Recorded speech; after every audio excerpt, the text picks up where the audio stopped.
Well, what's going on? Welcome back to LOI Fan TV in 2023. I hope you all had a lovely Christmas and the happiest of New Year's to you all. I hope you all go on to absolutely smash the year ahead. Getting the channel back up and running was one of the main resolutions I set for myself this year, and we'll see how long it lasts, but I'm really excited to be back. I really missed making the content last year. It was a fantastic season for Irish football, of course, and what better way to kick off 2023 than to have a quick look back at 2022. In fact, look back at the start of 2022 when I made my initial predictions for the League of Ireland Premier Division and seeing how wrong I was. If you go on to enjoy the video, please make sure to drop a like on it down below and make sure to subscribe if you are new around here. It really is much appreciated. Let's jump straight in amongst it. In 10th place, it was Finn Harps, who finally were relegated from the Premier Division. Finally, probably a little bit harsh, but they were kind of on the edge there for a little while. Ollie Horgan did a really good job with them. Finally lost his job there, and you have to feel for him. It was a really poor season from them, an absolute shambles in all honesty. Only won 4 league games, and typically, like, you associate Finn Harps as being defensively sound, organised. They conceded 71 goals in their league last season. 71. You haven't a hope, and realistically their recruitment was horrendous. It's always a difficult task realistically, like getting players up to that area, Donegal and stuff, can be a challenge when they'd rather be in the likes of Dublin, etc., of course, naturally, but it can't be denied how poor it was at the start of the season and midway through as well. Just the quality wasn't there. Summed up, I think Oscar Brennan was on the One Up Top podcast saying that Ollie Horgan tried to get him to sign. If you're trying to get him to come up to Donegal, that shows how in a bad state you are, really. I did predict them to finish 8th in the league as well, so I was a good bit off, 2 places off, which is disappointing from me, to be honest. I'm really disappointed with that show. Next up we have UCD, of course, who finished 9th and actually ended up staying up, beating Waterford for the second year running in the playoff final. Fantastic achievement from them, especially when you consider that their best striker, Colin Whelan, picked up a bad injury and was out for the whole season. Liam Kerrigan, of course, went off to Italy, probably their best player as well. So 2 massive losses for them, and they still managed to do it, still managed to scrape their way by, and probably helped by Finn Harps being so poor, but you have to give them a lot of credit as well. I predict them to finish 10th, as naturally a lot of people would have done and will be probably doing again next season realistically, but they finished 9th, and if they can do that again next year, they'll be absolutely delighted. In 8th place was Drogheda United. I went for them in 9th. I predict them to finish just below Finn Harps. They finished just above Finn Harps, so I was slightly off on that one, and I was expecting them to have a bit of second season syndrome. They of course lost Tim Clancy, they of course lost a lot of players followed Clancy to Pats, a couple went elsewhere as well, but yeah, I expect them to have that kind of second season syndrome, and they did relatively well. I think fans will be delighted with how the season went all in all. They were never really in any kind of major doubt or in any major threat, and it was probably 50% to do with them performing really well compared to their objectives, and 50% to do with how poor the 2 sides were that finished below them as well. But you can take none away from Drogheda. Great season for them, they'll be delighted. In 7th was Shells, and I predict them to finish 6th, so again I was 1 place off on this one. Slightly optimistic maybe. My prediction was just coming into a new season just off the back of winning the league the year before and getting promoted. I don't think you can let the disappointment of the cup final, of course it's disappointing, but I don't think you can let that overshadow what was a fantastic season for the club on and off the pitch. Mid-table safety after being promoted is a fantastic achievement, especially after the little bit of that yo-yo club kind of mentality was kicking in a little bit, and that kind of those jokes are flying around, so it was great to secure that safety. Damien Duff of course brought through numerous young players, and a lot of them looked really good and really sharp, and a lot of them are actually signed up again for the following season, for next season, so that's great news for the club as well. Reached the cup final against all odds, which is a fantastic achievement. I know the cup final didn't go as planned and didn't go, the lads didn't show up in the day. It's as simple as that, really. Duff deserves a lot of credit for the whole season. He was fantastic in his interviews, fantastic job to get to the cup final, fantastic to finish mid-table with such a young squad, and he got so much stick at the start of the year, people saying he wouldn't last till June, he wouldn't do this, he wouldn't do that, and he proved everyone wrong. He did amazingly well, and Damien Duff really shut the haters up, and we'll look ahead to next season with a lot of optimism. In 6th place was Bohemians. I predicted them in 5th, so again I was 1 position off, unfortunately. Keith Long was of course sacked, and that was probably the last thing that a lot of Bows fans would have predicted, and that's, I don't think a lot of anyone in the league really would have predicted him getting sacked at the start of the season. It was a real kind of shock. I'm still shocked by it today, to be honest. Every year he lost nearly a full squad of players and replaced it impeccably, incredibly, year in, year out. I think he was there for 8 years in total. He did an amazing job in my opinion, and I think it was still a very, very harsh decision.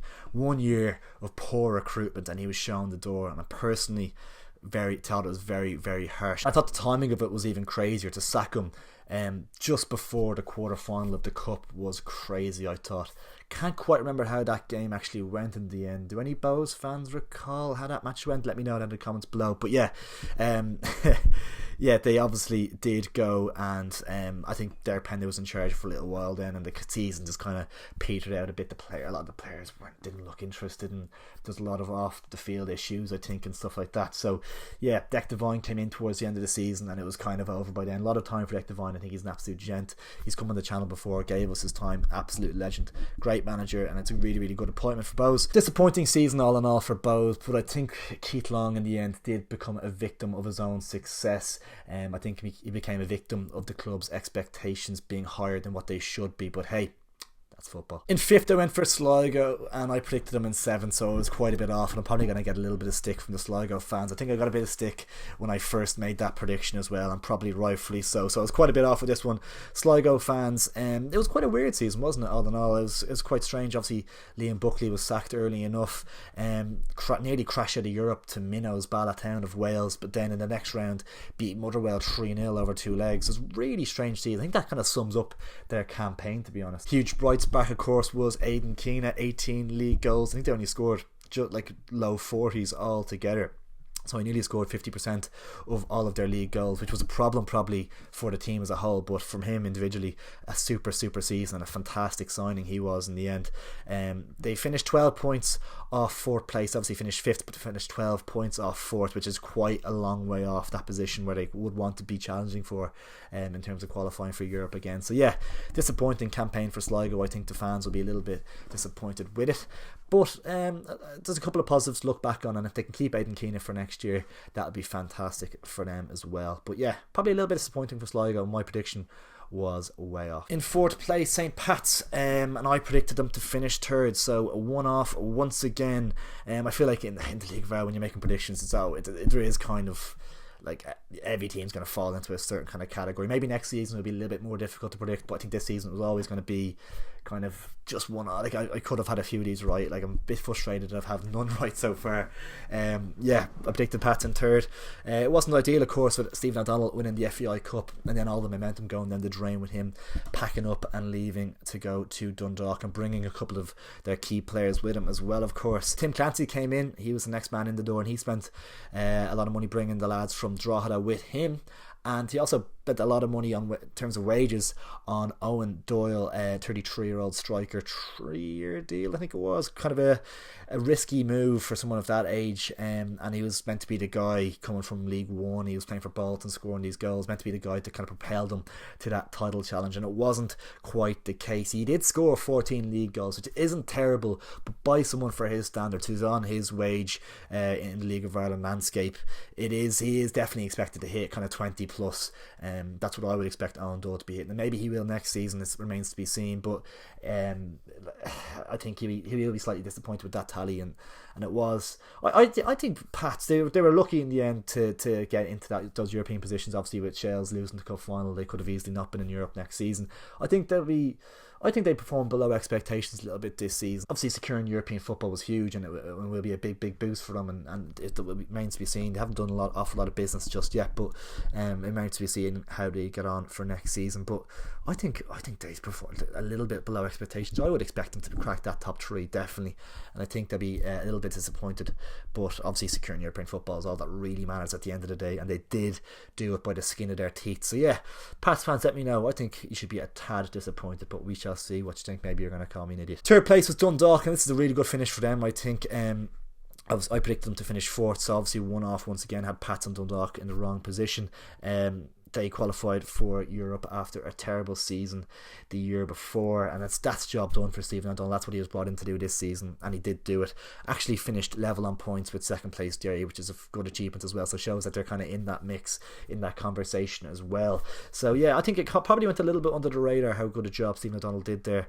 I think he deserves a lot of credit. Obviously lost Mark Connolly halfway through the season, which is a big blow for him as well. He was fantastic signing initially, and he did so well, and obviously did so well for Derry when he went there. So to lose him halfway through the season was a big blow.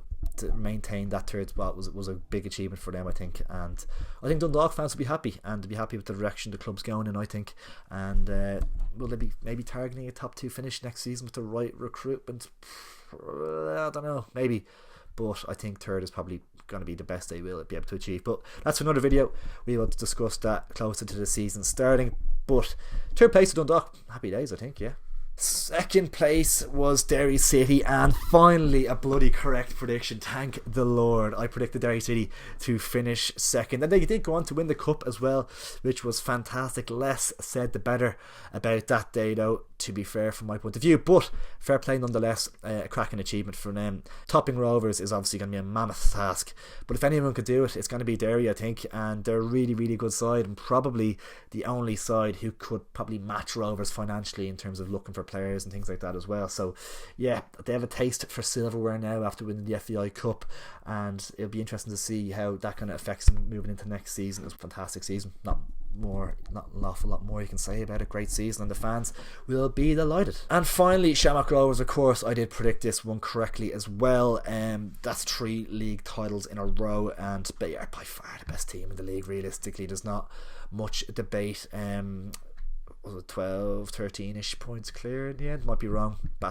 Correct me if I'm wrong, but yeah, it was brilliant on a personal for Stephen Bradley as well, of course, and his family, in what's undoubtedly been an incredibly difficult year for him and his family. It was amazing to see him do it, and his team did do him so proud across the whole entire campaign.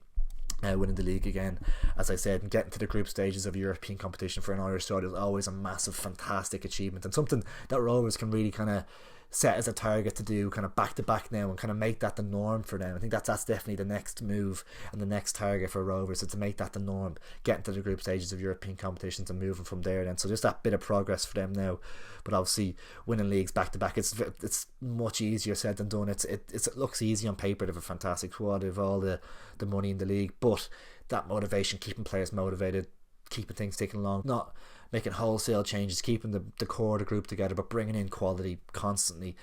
Jack Byrne last year, obviously this year Johnny Kenny, Liam Burke coming in. He's constantly just bringing in quality, and yeah, it's going to take an awful lot to stop Shamrock Rovers' dominance in this league. Well, there you have it, guys. We are back for 2023. I hope you did enjoy the video. Let me know if you did down in the comments below, and let me know what you thought of my predictions. They weren't too bad. I didn't think 2 correct out of 10, but a lot. I had just 1 position off, which is quite unfortunate. But yeah, delighted to be back for 2023. Go check out our socials. We are going to be posting a lot on there. But we did actually tweet out recently.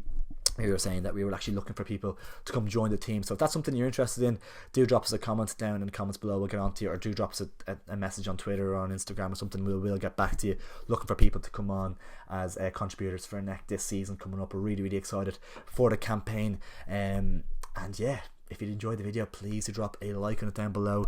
Make sure to subscribe. And yeah, it's been an absolute pleasure to be back. Really appreciate you all tuning in. We will have another video this week as well. We're going to have a lot of exciting stuff coming up ahead of the new season. We have a different kind of series for the pre-season period as well. So much exciting stuff coming.